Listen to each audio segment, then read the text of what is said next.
And in today's continuing Chinese earthquake coverage, we bring you the story of parents who lost children to the disaster.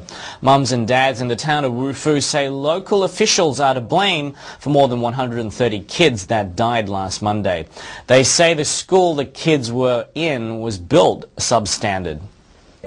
Nearly every building in the tiny rural town of Wufu withstood the earthquake that shook China, except the new No. 2 primary school.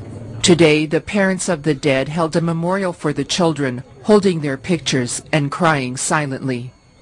One of the few survivors, 13-year-old Tan Long, jumped off the building to escape the deadly disaster, but he was still horrified by the scene almost 8 days after the quake.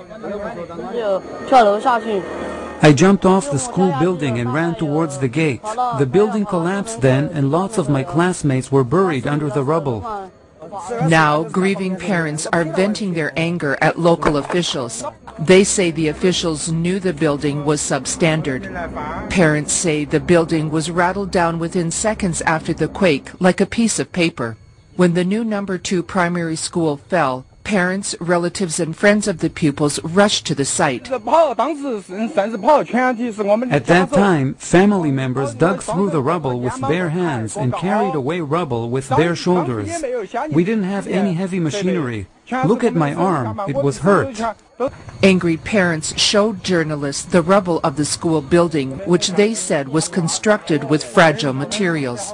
All the walls were made of cheap bricks, glued by cement that can easily be crushed by hands.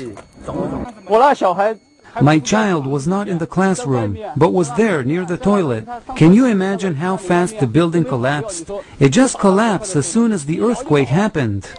The loss of so many children strikes hard in China, where the CCP's family planning policies mean that most have only one child.